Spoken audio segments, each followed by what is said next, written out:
And good evening to my WFP friends, family, and happy Pride. Tonight marks the 35th night of protests demanding justice for George Floyd, Breonna Taylor, Tony McDade, Nina Pop, Rayshard Brooks, Ahmaud Arbery, Elijah McClain, Layleen Polanco, and the countless Black folks and others lost to racist police and state violence. We are also 4 months into COVID, a collective trauma where Black folks are falling ill and dying at tremendous rates, 13% of the population and more than 30% of the deaths. We have depression-level unemployment. Food pantries lines are stretching blocks and blocks with people waiting in their cars for hours.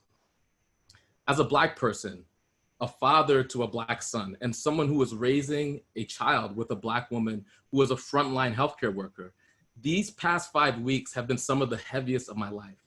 I found myself devastated, enraged, terrified, and exhausted. I've also found myself exhilarated, humbled, moved, and overjoyed. As the national director of a political movement that had a watershed election on Tuesday, and as a proud organizer within the Movement for Black Lives, where we organize hundreds of actions across every state and a number of countries Juneteenth weekend, I'm beaming with pride because the politics I've yearned for and organized for with people like Jessica Bird, who you'll hear from shortly, are coming to pass in real and undeniable ways.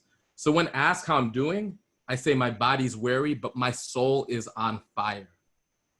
However you feel, I hope you're holding space for you, your community, and others to breathe and to find joy with one another. What began as a grassroots revolt against police brutality has escalated into a historic Black-led, multiracial, cross-class, intergenerational uprising and outright rebellion for Black liberation.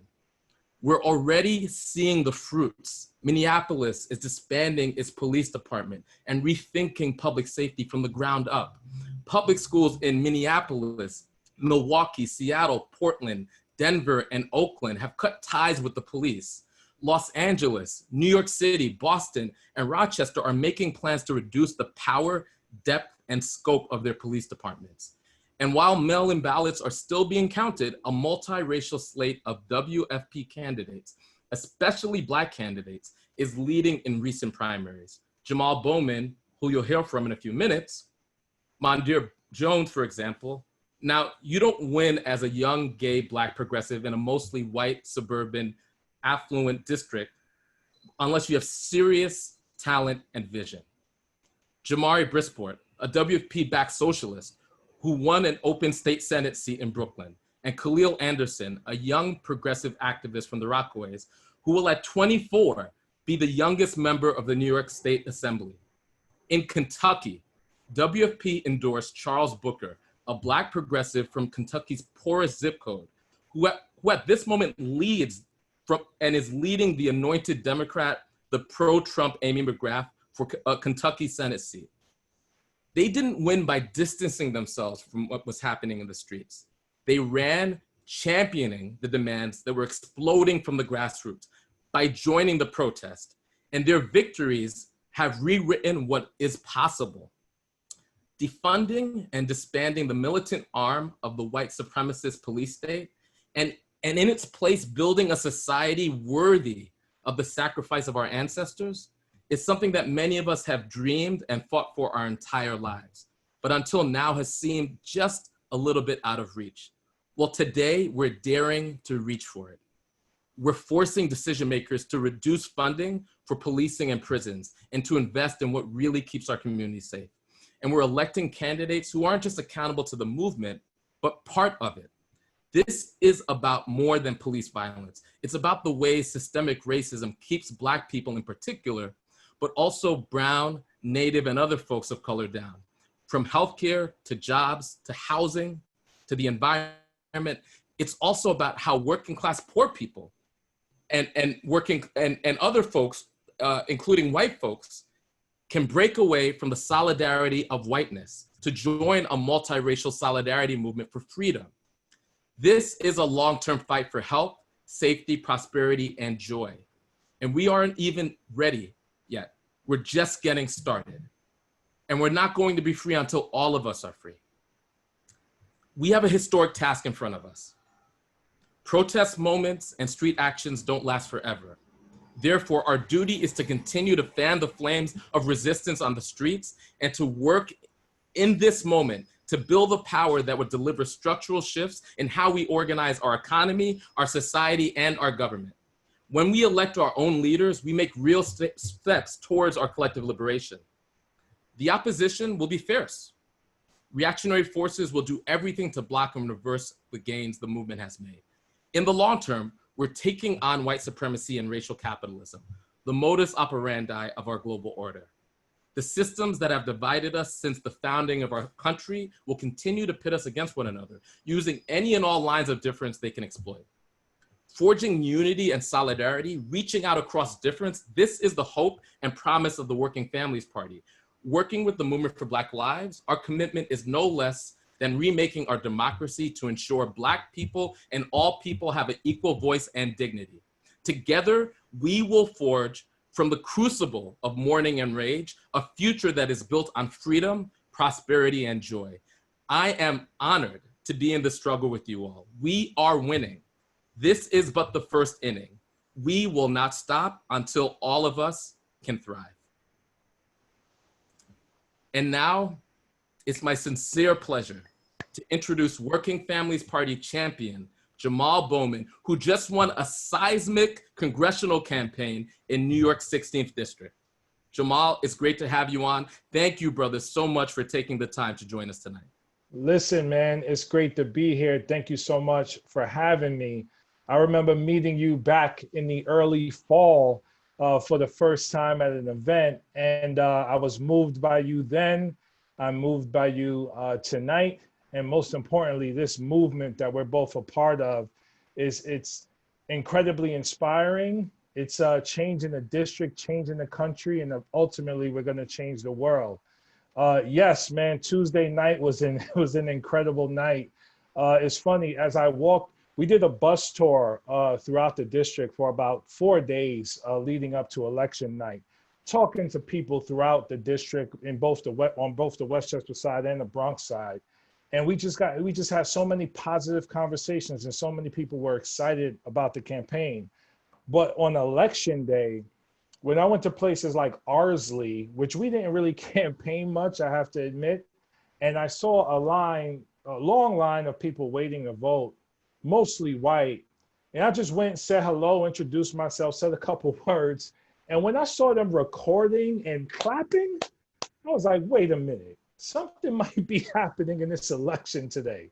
So then we went to New Rochelle, Mount Vernon, Co-op City, Edenwall, Yonkers. And when we got to the Bronx side, we walked throughout Co-op City, but then we walked from Edenwall to like White Plains Road. And I swear it felt like it was a holiday. Like people were like, the energy was palpable. People were celebrating. They were like, hey, Mr. Bowman, hey, Jamaal, just voted for you. I'm about to go vote for you right now. And it was just this incredible excitement.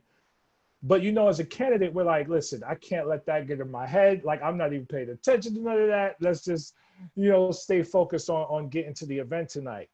But the event was in Yonkers, where I live. And when we got to Yonkers, I was getting calls about like long lines, like people were still waiting online to vote. So, Maurice, I went to Yonkers Middle School, high school. Dog, the line was down the block. People had been waiting for 2 hours to vote. So the place wasn't even ready to receive that many people. So again, introduced myself, begged them to stay online, thanked them so much for their support. We knew they weren't there for Elliot Engel, with all due respect. So we were just excited to see that. And then we went to this other place in Yonkers, man, and it was another long line, people super excited. So this movement, brother, like what we've all been a part of, what we've all been fighting our entire adult lives against, institutional racism, institutional classism, sexism, and oppression in all its forms. Like this election, like many others across the country, is a manifestation of people pushing back against that system of oppression. And then we looked at the numbers. So the overall numbers the initial numbers were like, you know, Jamaal, look at these initial numbers. And it was only the Bronx initially. And we were getting like 62% of the vote. I'm like, okay, well, that's good, but we don't have Westchester yet. Then Westchester started coming in. And we maintain that lead. Like right now we're at 62%, he's at 35%. And we did so well, we were able to call the election that night because the mail-in ballots aren't going to be able to turn the tide. And I looked at the hard numbers just in terms of voter turnout. Maurice, we were able to double voter turnout in the Bronx, double. These are Black and brown communities where people, where the stereotype is they don't vote, they don't come out. Double voter turnout in the Bronx. There are 4 assembly districts in the Bronx. We quadrupled turnout, triple turnout in 2 of them, quadruple turnout in 1 of them, and doubled in the other. Like it was like the numbers is crazy. Right? So it's incredible, man. It's incredibly humbling. It's incredibly exciting. But to your point, like we can't stop. Like we have to harness this collective energy, harness this power, and continue to organize as we move forward, because we don't want, this is not going to be, oh, we just come to talk to people when there's an election. No, we're going to continue to engage the community throughout my time in office, however long that is, continue to have them involved in our democracy. And yeah, man, we're going to grow this thing. And I had a call today that I'm just teasing right now. I'm not going to tell you who it was with, but when this comes down, it's going to be another level. So that's all I'm saying. And I'm just grateful to be a part of Working Families Party. Grateful for you, Maurice. Just grateful to be down with everyone. Love you all. And I look forward to the question and answer with Jessica Bird, baby. Let's go.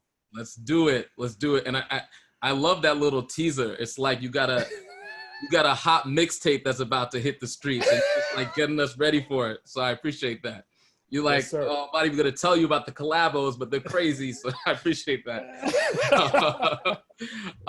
So thank you so much, brother. And I think your victory is a real people's victory. It's truly inspiring. And we're thrilled to have you on tonight. We're thrilled that you're a WFP Democrat, not one of the traditional folks, somebody who came up through the grassroots.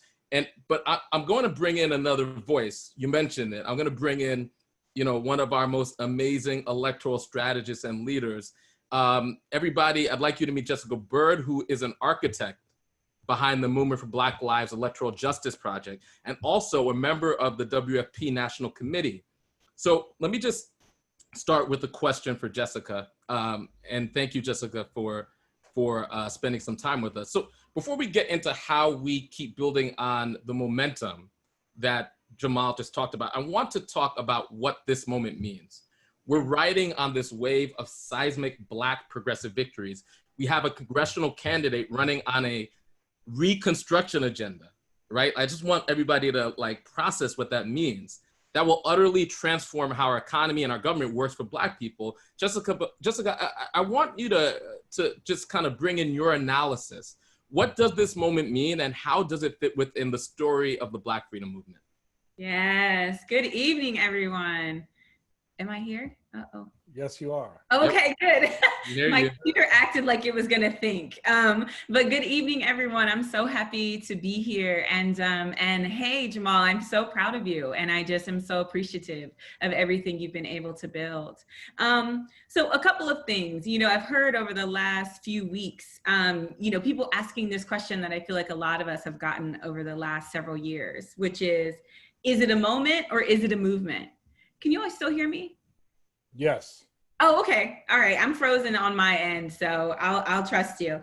And I feel like what that question does is it starts to divorce us from each other and actually the continuum that we've all been building so that we could have these collective moments, right? And so this particular one, where the Movement for Black Lives, Black leadership, localized Black activists are naming a specific demand that is being catalyzed across the country, is helping us to build the next phases of this particular movement. Our job now, in order to make real this question of whether it's a moment or a movement, is to keep going. This part that we're in right now is why it's so important that we belong into political homes. because it's not just the times that we get to be together in the streets or be together planning or in rapid response. It's the moments where we actually build together in the middle and say, where are we going? Who else needs to be with us? What is the reimagination even gonna look like? What's the new processes we need in order to build deeper and longer together? And so I feel like the place that this is situated in Black movement is that people will always remember this summer. They will always remember this past spring. But what I want us to hold on to is actually the next parts. I want us to remember the teach-ins and the participatory budgeting that will come from this. I want us to remember writing new pieces of legislation and electing incredible progressive champions. Weaving those things together will help us sustain as we build to the next big catalyzing moment. Thank you, Jessica. And, you know, I think possibly like you broke the live stream. They don't want all of that Black genius on the screen. So, so we'll try to figure it out, but we hear you loud and clear. I'm sorry, okay. We can't see you for some reason. Like, look, you know, we have to develop our own, at some point we need to get off of Zoom and Facebook and Twitter and figure out our own independent ways of communicating. But until then, we're gonna have to deal with the technology as it is. So yeah. Jamaal, I wanna ask you a question, just kind of building on what Jessica said. And I wanna kind of get into, because I'm sure based on your victory, there's a lot of folks, especially young Black progressives all across the country that are thinking about how they might run. I'm sure there's a lot of folks, including many of the folks who hit the streets, who are interested in how you could be a movement candidate. So maybe you could share some lessons that you've learned from your ways. What does it say to others thinking about running your victory? What does it say to others that are thinking about running for office? Yeah, from the very beginning, we were rooted in the amazing grassroots work being done by so many organizations right here in New York City. So the Jewish Vote, Make the Road Action, Community Voices Heard, Power, New York Communities for Change, Working Families Party, Sunrise Movement, 350.org. So we made it a point from the very beginning to connect with and meet with all of the grassroots organizations already doing tremendous work, and look for partnerships and endorsements to not just help us, you know, win this election, but to be a part of growing this movement. And the goal from the very beginning was to build diverse coalitions across race, across class, across religion, across gender, across orientation, build diverse coalitions to fight against a system of white supremacy, and to center racial and economic justice in everything that we did, right? Particularly in this district, because it's a tale of two districts. You know, when you're driving in the Bronx or Yonkers or Mount Vernon or New Rochelle, you have areas of abject poverty, right? But when you're driving through Scarsdale, parts of Riverdale, Bronxville, and others, you have incredible wealth. So we wanted to deal with that issue of economic and racial inequality very directly, but it was about connecting and staying rooted in the grassroots work that was already being done here in the city and the state, and actually across the country. That was helpful. That was not easier for me, but you know, I had done some of that work in education as a middle school principal, working with organizations like AQE, CEJ, NICEAPE, and others,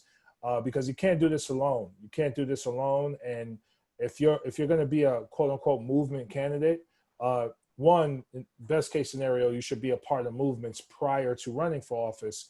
But if you weren't, as much as you think you were, then connect with those already in the movement and root your policies in those voices. One other thing I want to say is there was a question in the chat about, you know, getting out, like not getting non-voters. How do we get the non-voters out? We connected with them early and often from the very beginning. We launched June 18th, 2019. Within a week, we were knocking on doors in Edenwald projects. We were knocking on doors in Gun Hill projects. We were in Co-op City. We were in all the areas that have been historically ignored. We went to them, we listened to them, and we went again and again and again. And ultimately, they believed in us and they came out. Thank you for that, Jamaal. And yeah, I could attest to that. I remember when we first spoke, and you were a little bit into the campaign, and I asked you for receipts, and I was really impressed with the grassroots organizing sort of approach, and your commitment to building with grassroots movements and grassroots organizations that have longstanding relationships with folks on the ground. So thank you for that, and hopefully that's something that might help people who are thinking about running. Building those relationships are critical. So we got two more questions. I'm reflecting on a question I get asked a lot since 2014, when the Movement for Black Lives was birthed. We got asked these questions. Now, and this is for either you, Jamaal, or Jessica. You could answer. So a lot of people are asking, what does this moment mean for the future of grassroots social movements, for the future of governance, where people are continuing to hit the streets, and people are continuing to call righteously to defund the police? What could we say this might mean for the future? You go first, Jessica. Jay Berg, where you at? You're on mute. You're on mute. You're on mute. You're on mute. And mute. Okay, can you hear me now? Hear you. Yes. Okay, y'all, this technology is trying to embarrass me.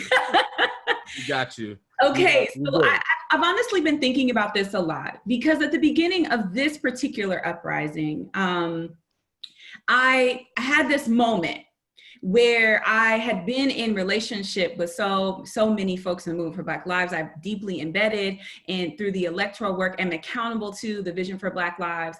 And as we all decided together, hundreds and thousands of Black activists, that defund the police was the demand, I got scared. I had this moment where I knew I had been talking about that all in private. I had been in the meetings. I had been thinking about why and what that would go towards. And I had been thinking about the model legislation and working to elect candidates who believed that the police not only had too much power, but weren't a safe place for Black people. But still seeing the words made me worry about the electoral formula.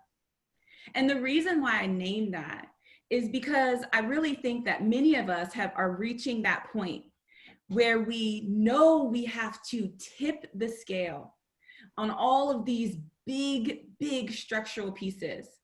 But it feels really big when you're actually staring at it. So we talk about what it would take to disempower corporations and to end corporate greed. We talk about what it would take to fight climate change and to really ensure that next generations have an earth to inherit. We talk about what it would mean to take down not only racist policing, but the criminalization of people and ending mass incarceration. We love talking about that, and I'm one of those people.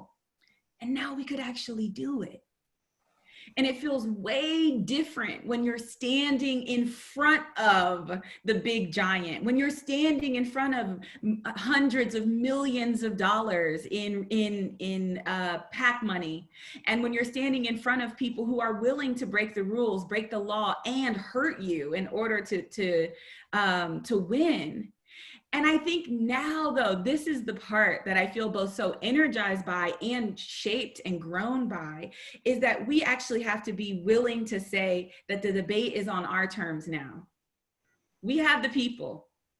We have a standing army of the power of the people. We don't have the money, and we never will. We probably will never have as much money as our opponent. We'll probably never have some of the, the crazy tactics of rigging the system, because we don't want to do it that way. And knowing that you're up against that means that you'll always be in a place of actually meeting your fear more than you're even just meeting the moment of this opponent. And so I feel like my answer to this question is that, do we believe that we can win? And what are we gonna do when we get there? Because we're at the moment now where we can win. And if we're actually ready to win, then that means investing in this place as a political party, not just an organization and an endorser, but a political party that meets its opponents. It means investing not just in Black leadership when it's exciting, but when it's boring and unsexy and underfunded and under-resourced. And it also means being willing to say the demands, even if they scare us. Because if all of us say it, if all of us say, defund the police, then my little fear that maybe we'll lose a few people isn't going to get louder than all of the voices around me who are saying, I want us to win and I want us to win together, and we'll have a plan when we get there and a home when we get there. Amen, Ashe. It is a Sunday. It is a Sunday. Jamaal, what you got, bro? Yeah, I mean, what Jessica just said was so powerful and so deep, particularly the part about meeting our own fear, because that's the gateway to our unlimited potential and power. It's through our own fear. And when we face that head on and we get through it, not alone, but with others, you come out feeling almost invincible. And she makes me think about like what was up against us in this campaign. Right. We had dark money groups running negative ads on a consistent basis, groups that fund Donald Trump and the GOP. They invested $5 million, at least $5 million, maybe more in this campaign, at least $2 million on just negative ads. They brought in Hillary Clinton, Governor Cuomo, Chuck Schumer to endorse. And sent out negative mailers, it seemed like 10 a week. But because we had the power of the people, and I'll go back to something you said, Maurice, when I first met you last fall, deep, authentic relationships with the community that we served, that became more powerful than anything else they could do. So the Hillary Clinton endorsement, the Schumer, the Cuomo, the negative ads, the dark money, trying to criminalize me and talk bad about my school and all this other stuff, none of it worked because we had the collective power of the people. So to answer your question, the future is what we make it. It's what we make it. We can literally build it. We are building it right now, and we're going to continue to build it. And I want to encourage us to not build it to get to the destination. There is no destination because we're going to have to continue to fight and build it and revise and edit and continue to do the work of movement building to make sure that we defeat that nasty oppressor once and for all. So that's what it is, man. We're in a position right now to make the future what we think it should be. And I look forward to doing that with y'all. Yes. Right on, brother. So we got one last question. I want to shout out Janice Lewis. Yes. Could we bring her up? Could we bring her up? Could we? Janice Lewis George in the house. But I don't know if we could bring her up, but I know she's in the chats, and she's also a WFP candidate who beat the odds. And when I saw her win, her seat in DC, I knew that was an indicator of more to come, right? And they threw everything at her. They threw the law and order, the fear tactics around defunding the police, and she dunked on them there, and you dunked on them in the Bronx. So, we know this isn't just a little moment. We know that something's happening in our politics everywhere. So that brings me to my last question, actually. My last question is a big one. And so I want both you, Jessica, and Jamaal to tackle this. So Jessica, you're a longtime member and friend and national committee member of the WFP. And Jamaal, you're a WFP champion who's going into Congress not to simply be a Democrat, but to be a working families Democrat. How do we in the WFP work together along with WFP elected officials up and down the ballot, like you, Jamaal, to win the real change people are demanding? How do we actually make that happen? So that's to both of y'all. All right. Should I get started? Sure, yes. All right. So one is, I got to embarrass you because I just have to. Maurice Mitchell, y'all, is one of the most incredible leaders of this current generation. And I don't just say that because he's my friend and I've gotten to do a lot of boring things with him that ended up really freaking great. But also because this last 6 years for me has been truly colored by watching people in the background who are doing the low ego, high impact work of tilling and tilling and tilling. And then when the harvest is ready, they're literally putting the bounty in everybody else's baskets, not just theirs. And that's Maurice. When I began working with the Movement for Black Lives, it was Maurice who was like, trust this process. Build deeply, build in a way that gets us to more people and to better and more rich values. And seeing him hold the leadership of this party and the leadership of Movement for Black Lives the last month has been just nothing short of heroic. And I have to say that, Maurice, you deserve that so much. And so just thank you. And that actually, that's the continuum that I'm naming. I was incredibly politicized by Ferguson. It ripped my heart open in a way that transformed the way that I thought about work. And I've spent really the last 6 years unlearning the gross tactics of some of democratic politics that can be extractive and transactional. And my answer to you around the Working Families Party is I said yes to the Working Families Party. I said yes to your leadership. I said yes to new types of candidates because I have to believe that if structural change is what we actually need, if we're trying to get to transformation and not just transaction, we have to dig deeply into new vehicles that can actually do that.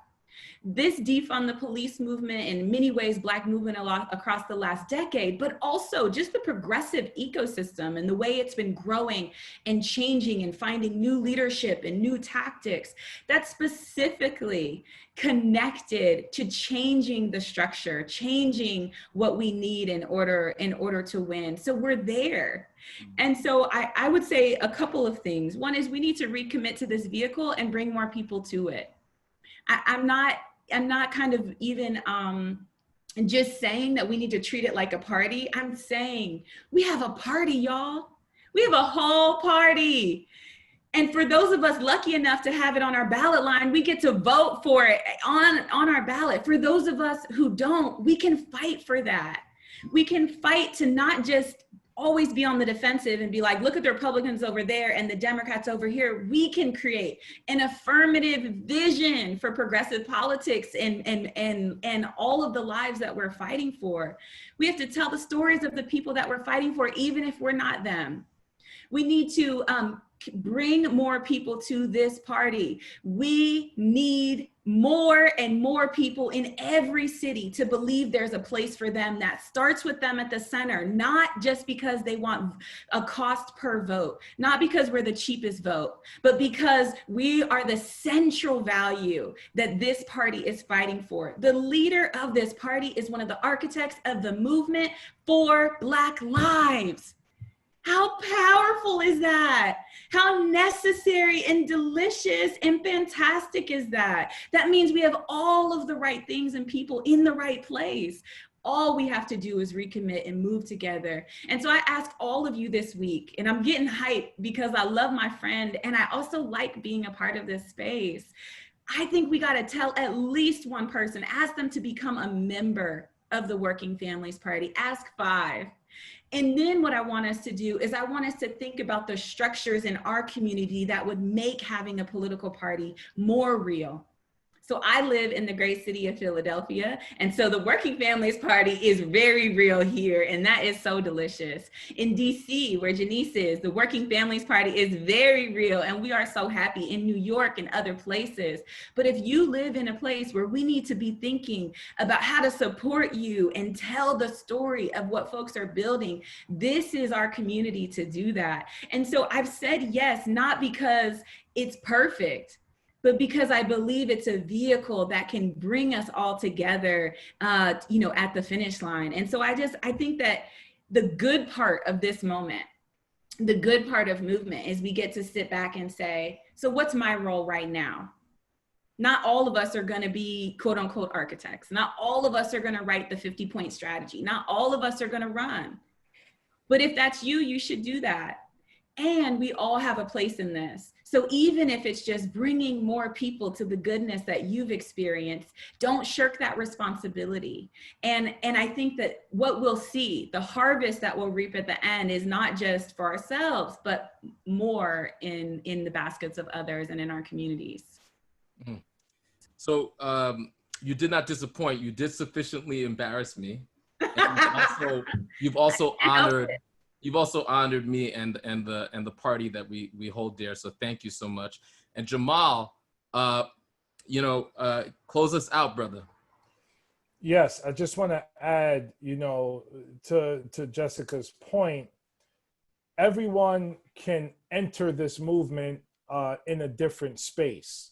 Everyone doesn't have to run for office. Everyone doesn't have to run for Congress, but everyone needs to be involved in our democracy. And becoming a member of the Working Families Party is a great entryway into being engaged in our democracy at any level. And we have to look at, electoral politics from the presidential to the Senate, to the House, to the state houses, to city houses, to county positions, to school boards. We have to look at all of that. But then we also have to understand that going into the projects, knocking on doors and having conversations with people is incredibly powerful, because they have the experiences and they have the voice that we need to craft the right policy to bring to Washington or the state house or the city to pass the laws to make this country what we feel is capable of being when all our voices are heard. And the last thing I want to say is, and one of the things I'm going to start fighting for very explicitly, this is the time for us to have serious conversations and to really push an urgent agenda around reparations, like reparations for Black people, reparations for African Americans in this country. We have to have that conversation. It seems like the country is listening differently now and responding differently.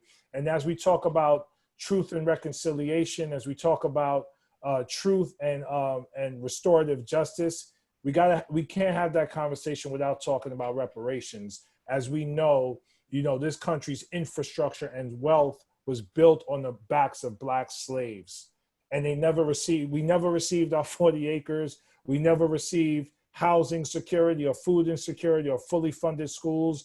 We've dealt with mass incarceration, police brutalities, and lynching. Enough is enough. It's time to have a serious conversation and push a very urgent and aggressive agenda around reparations as part of this overall movement. And I'm excited to be a part of that. It must be a Sunday.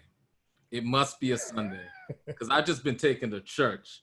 And, at Jessica and Jamaal, both of you know that I take being a servant leader very seriously.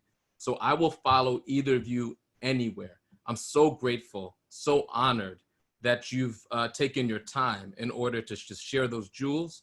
And Jamaal, I love the ring. I love the idea of WFP being the political party that is unapologetically and aggressively committed to reparations in our lifetime. Hopefully in 2021, in the next Congress, we can support you and others in order to get us across the finish line. And I'm just really, really grateful for your time. And thank you, both of you, so much. Thank you too, brother. Love you. Shout out to WFP. Peace and love, everyone. All right, peace. Now for everybody else, and I did not set up that beautiful sermon from Jessica Bird where she implored all of us to become members of the WFP. But what I do want to say with this time before we go to the next segment is this is an opportunity. So the way that we build what I like to call non-delusional third-party politics is through all of us weaving together our time, our testimony, and our treasure. So showing up as in all of ourselves, like our volunteer hours, also our little 5, 10, 20, 25, 30, 40, 100 for some of y'all, 250 for some of y'all a month in order to build a Working Families Party. It's through all of that, stitching our time, stitching our money together, that we build this movement. So I want to call on everybody to take your phone out. If you have, I'll wait for a second. Take your phone out if you're on the screen, let me see your phones. Now, great, thank you. Great. Now I want you to text to 30403. So put that in the little text box. We all do it together. Text to 30403 the word member. So text to 30403 the word member. Now, if you're currently a member, and let's just say you're a $10 a month sustainer, you could bump up to $12. If you've never become a member, this is your opportunity. This is your invitation to join us and become a dues paying member of the WFP. Now, for those of you that are on the Zoom app, you could click the link. Just click the link right there, and then you could also become a member by clicking the link. So either text to 30403, the word member, or click the link. Now, anybody that has become a member right now, just if you're a member or if you're becoming a member right now, use the comment box to shout out the fact that you've become a member. Thank you so much. Thank you. Richard, thank you. Michaela, thank you. Mateus, thank you so much. If you're currently a member, please bump up. If you are not a member, don't think about it. Don't wait. Now is your invitation. Join us. Whatever is meaningful in terms of your time and your treasure, we will honor. We will honor every moment of your time and every dime of your treasure in order to weave together a people's political party that could move mountains. So we want to thank you so much. Again, we want to thank you so much for your time, for your treasure, for your testimony, and thank you for joining us. Okay, so thank you all, and I know the memberships continue to roll in. Now, we've got one more guest, and I want to introduce tonight Artie Creek. Artie is an immigrant, a local elected official, a neuroscientist, and she's running for Congress in New Jersey against one of the most right-wing Democrats in the country, Josh Gottheimer, who has been called, quote, Trump's favorite Democrat. Artie, can you hear us? You're joining us tonight. Can you please just give a few minutes to introduce yourself? Welcome, Artie. Thank you so much. Thank you so much for having me. I am going to say I am so fired up. It was amazing. It has been amazing listening to Jamaal, listening to Jessica, legends. I'm so hyped right now. Thank you so much for having me on. Really, it's been an exciting time for progressives, especially after Jamaal's victory, after the victory we hope for in Kentucky, Mondaire. Jamaal is just about 14 miles east of us here. And so we in NJ5, we in North Jersey have been excited. So folks in our district have been looking at these victories, really fired up, right? Because we know we're next. Look, my election is 9 days away. My campaign, our campaign in NJ5 has always been about the people, right? In particular, making sure we're lifting up working families, making sure we are lifting up Black folks, Native folks, voices of people who are not only not always heard, but frankly have been actively diminished, right? Over centuries at this point, which is why having the endorsement of Working Families Party, being a member of Working Families Party has meant so much to me and has really transformed the kind of things that we have been doing in our district. My opponent's politics are frankly the complete opposite of ours. This is somebody who still hasn't condemned police brutality. Still, this is the cornerstone, right, of our movement and our moment, and he still hasn't done that. We've had so many protests, vigils, marches in big and small towns all across North Jersey. I've been to more than a half a dozen of them in the last few weeks. I've spoken at so many. And for the most part, not only has he been absent at most of them, except for a photo op or two, he's definitely not leading with the kind of transformative change that we've been talking about, that we frankly need to happen in America today, right? In the middle of this pandemic, my opponent was fighting to bail out private equity lenders, direct campaign donors of his, and bailing out corporations in Wall Street instead of actually working for the working families. We need a change in our district. I am that change. We are fired up in NJ5. We have made a movement that is bigger than just this campaign, right? We have solidified the folks in our district who are calling for real change. And I'm really excited about that. We're gonna make this happen. So watch us in 9 days. We are working really hard to get out the vote, and we'd love it if anyone on the call, if you all could come and help. If you are interested in making sure that we keep these progressive victories happen, come over to NJ5, come help us out for the next 9 days, get out the vote, because we're gonna make it happen, and we're gonna do it. So we can't stop now. Thank you. Thank you, Artie. And you heard it here. So everybody that's watching the live stream, everybody that's in our Zoom, you know what to do. We got 9 days. Let's finish strong, right? Let's donate. Those grassroots donations go far, right? And let's also donate our time, right? So we could transform politics once again in 9 days. Artie, thank you so much. So now shifting gears, we're going to try something new tonight to connect all of you, joining by phone and by video. I'm going to ask my colleague, Michaela, to lead us through this next section. Michaela? Hi, thank you, Maurice. My name is Michaela Gallegos, and I'm going to be leading us through this next section of Menti. Building community is really important to us, and it's building that sacred space. And that happens through building trust. And it's the only way we're ever going to be strong enough to the white nationalists and the billionaires is when we're strong together. And that's why we carve out time on the WFP assemblies for each of us to connect with each other. In just a moment, we are going to ask you to share your thoughts through a website called Menti. If you're joining by video, you'll be able to see the responses in real time as they're shared. I will also read out those responses for anyone who's on the phone. Sorry, excuse me, my throat's a little dry. If this is not something for you, that's completely fine. This is voluntary. All responses are anonymous, but we do love to have your feedback because, again, this is how we build trust, and we really share with each other. And we've heard such powerful thoughts on this assembly, so we love to hear what you thought of that. So if everyone will grab their phone or on your computer, let's go ahead and get started. So you want to go to www.menti, that's MENTI.com. And you want to enter the code 530208. And when you get there, you should see the logo and our WFP Assembly page with Jamaal and Jessica. Can I see some thumbs up so that everyone sees it? Mm-hmm. Excellent, excellent, I love it.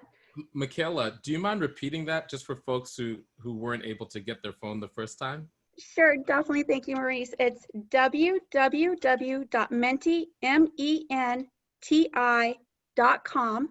The code is 530208.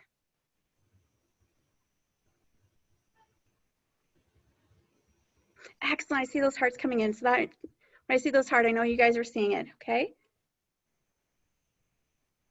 Fantastic. So we're gonna go ahead and move.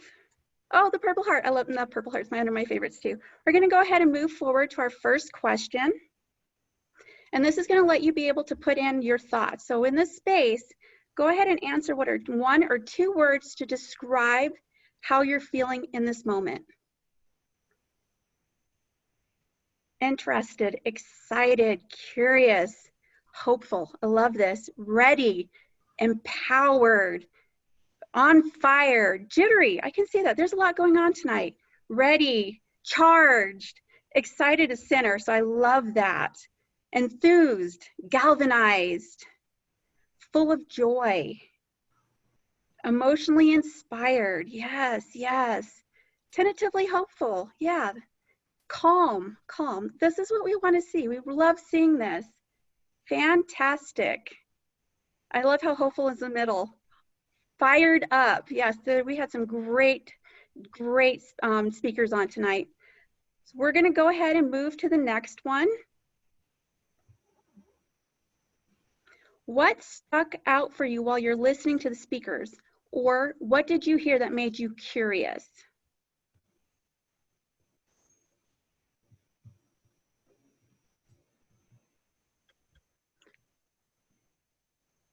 Yes, Jessica's brilliant and inspiring. Reparations, yes. We are the change we need. No matter how hard it seems, we are winning. I love this. We can do this. Fantastic. Investing in deep community building. That's what we're doing. We're building community right here tonight. Building WFP in California. We believe we can do this. Meeting our own fears. I loved hearing that all this hard work is starting to pay off. The enormity of their talents. Yes, very much so. WFP being a party for reparations and defunding the police. Powerful. There's some questions on what avenues for reparations. So there's a lot of thought going on in tonight. The amazing organization of it all. Yes, yes. Authenticity.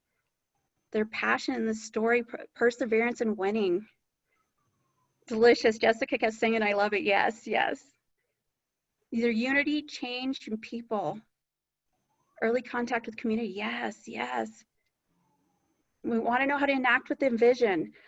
Get involved, stay in touch. If you text into the member, that we will give you updates to stay involved, because this is people powered. We're making progress, reparations, and connecting with each other. The history of Maurice, excellent. Their genuine thoughts, fantastic. I love all of this, all this feedback. The fact that big money isn't going to destroy Jamaal's campaign. Overcoming fear unlocks our power. Yes, yes. Fantastic. WFP is coming together as a major force. Wonderful. Thank you all. We have one more.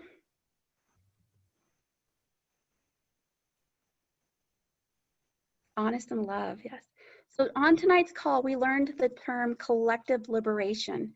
So what do you think that means to you? What is collective liberation? Collective strength. None of us is free until all of us are free. Power to the people. All of us or none of us. All means all. None of us is free until we are all free. Love it, yes. Multiracial democracy. Equality. Power of many. There's no freedom till all of us are free. Everyone having the true opportunity to thrive and live a happy life. Facing our fears together. Well-being and thriving communities have to include everyone. Fantastic. We fight for everyone. Aligned interests. Collective work and responsibility. Collective struggle. We're all responsible for all. I'm loving all of this feedback. All are lifted. We don't leave anyone behind. Thriving. Connection across all communities to justice, what love looks like in public. Wow, that's real powerful. Building universal conditions of liberation. Fantastic. If we connect to each other deeply and with love, we will liberate everyone. Socialism. This is part of a bigger class where we all fight for each other. Yes. Knowing that the seeds of systemic racism have not corrupted everyone. Exactly. Conversation to foster understanding. Wow, very powerful statements tonight. So as we're moving forward on our next question, our last question of the evening, how do we as the WFP continue working toward this vision of collective liberation? What can we do?